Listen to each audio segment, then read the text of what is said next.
Հայաստանն ու Իրանը նախատեսում են ստորագրել ռազմավարական համագործակցության համապարփակ փաստաթուղթ։ Ստորագրման արարողությունը տեղի կունենա 2026 թվականին վարչապետ Նիկոլ Փաշինյանի Թեհրան կատարելիք այցի ընթացքում։ Այս ծրագրի մասին հայտնել է Հայաստանում Իրանի դեսպան Խալիլ Շիրղոլամին։ Նոր համաձայնագիրը թույլ կտա գործնական հիմքերի վրա դնել երկկողմ հարաբերությունները եւ ընդլայնել փոխգործակցությունը։ Կողմերը կարևորում են նաեւ տարածաշրջանային ճանապարհների վերագործարկումը եւ տարանցիկ ներուժի լիարժեք օգտագործումը։ Հարավային Կովկասում կայուն խաղաղության հաստատումը մնում է հայ-իրանական օրակարգի առանցքային նպատակը, հավելել է դեսպանը։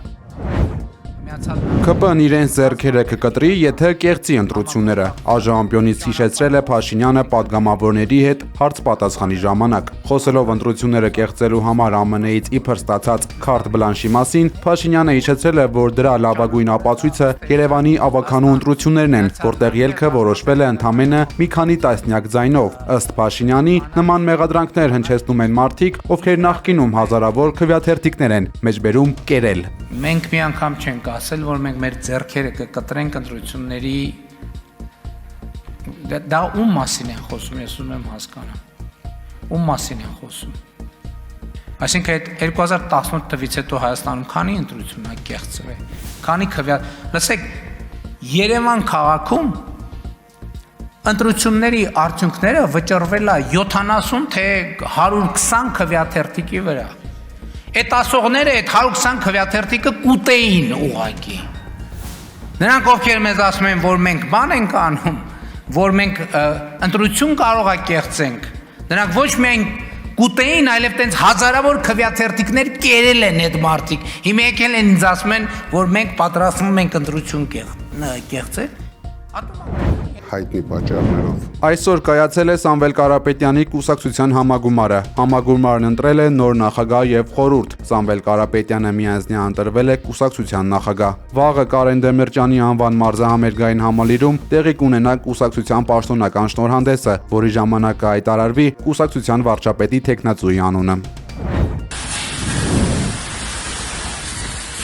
Հզոր պայթյուններ են տեղի ունեցել Կիևում եւ Դնեպրոպետրովսկում, քաղաքների բազմաթիվ թաղամասերում զրկվել են էլեկտրաէներգիայից։ Ուկրաինայի մայրաքաղաքում ներկայումս տեսանելի են մի քանի խոշոր հրդեհներ, այդ թվում ջերմաէլեկտրակայաններ։ Էլեկտրաէներգիան անջատված է քաղաքի մի քանի թաղամասերում, առաջացել են ջրամատակարարման եւ ջեռուցման խափանումներ։ Օդեսան մասամբ հոսանքազրկվել է ուժեղ հարվածներից հետո։ Բազմաթիվ մարդիկ գիշերում են մետրոներում, փողոցներում, հաշվի առնելով ամեն րոպե ռուսական հարվածների վտանգը։ Ռուսաստանի պաշտպանության նախարարությունը դեռևս որևէ պաշտոնական տեղեկատվություն չի հրապարակել։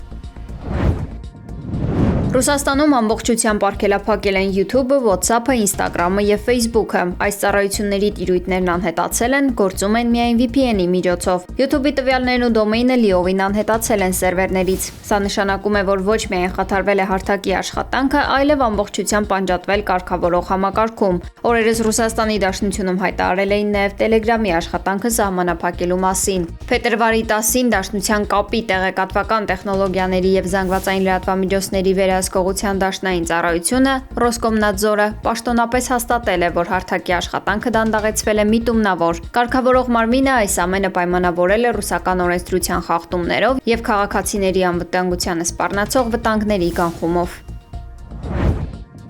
Վաշինգտոն կատարած այցի ընթացքում Բենյամին Նեթանյահուն պաշտոնապես միացել է Դոնալդ Թրամփի նախաձեռնած խաղաղության խորհրդին։ Այս նորաստեղծ կառույցը հավակնում է դառնալ Միավորված ազգերի կազմակերպության այլընտրանքային հարթակ։ Հանդիպման ժամանակ կողմերն անդրադարձել են Իրանի հետ հնարավոր համաձայնագրի կնքմանը եւ Գազայի հատվածում տիրող իրավիճակին։ Չնայած Իսրայելի վարչապետի ներկայացրած առավելապաշտական պահանջներին, Միացյալ Նահանգների նախագահը պնդել է Թեհրանի հետ դիվանագիտական բանակցությունները շարունակելու անհրաժեշտությունը։ Փորձագիտական շրջանակները կարծում են, որ Նեթանյահուն իրականում ձգտում է տապալել դիվանագիտական շփումները եւ հասնել Իրանի դեմ ուղղակի ռազմական գործողությունների։ Իսրայելական կողմի հիմնական նպատակն է Իրանի միջուկային ու հրթիռային ծրագրերի լիակատար չեզոքացումը եւ վարչակարգի փոփոխությունը։ Իր հերթին Թրամփը հիշեցրել է նախկինում իրականացված ռազմական հարվածների մասին, ակնարկելով ուժի կիրառման հնարավորությունը բանակցությունների ձախողման դեպքում։ Թեև Սպիտակ տունը հայտարարում է տարածաշրջանում հաստատված խաղաղության մասին, սակայն Գազայում շարունակվող բախումները լրջորեն վտանգում են կայունությունը։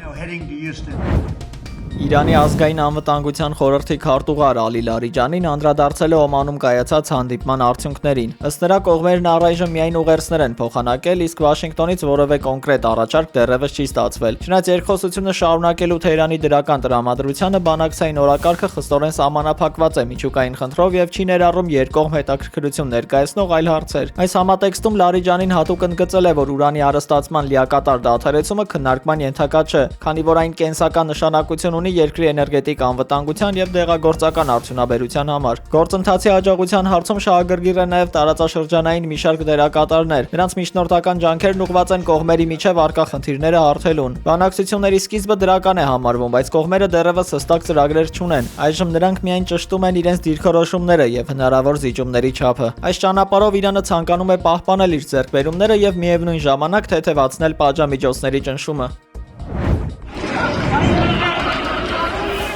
Թուրքիայի ազգային մեծ ժողովում ժողովրդահանրապետական կուսակցության պատգամավորները փորձել են խոչընդոտել արդարադատության նորոնշանակ նախարար Աքն Գյուլեքի եւ ներքին գործերի նախարար Մուստաֆա Չիֆթչիի երթման արարողությանը, որի ընթացքում բախում է սկսվել ընդդիմադիրների եւ իշխող Արդարություն եւ զարգացում կուսակցության պատգամավորների միջև։ Մեքսիկայում առնվազն 28 մարդ մահացել է 2025 թվականին սկսված կարմրուկի տարածումից, հայտարարել է Մեքսիկայի առողջապահության նախարար Դեյվիդ Կերշենոբիչը։ Երկրում մինչ օրս կարմրուկով վարակվածների թիվը 9074 է։ Մեքսիկայում առկա է կարմրուկի դեմ 28 միլիոն պատվաստանյութ։ Ըստ նախագահ Կլաուդի Շեյնաբումի, այդքանը լիովին բավարար է վարակից ազատվելու եւ մահերի թիվը հնարավորինս նվազեցնելու համար։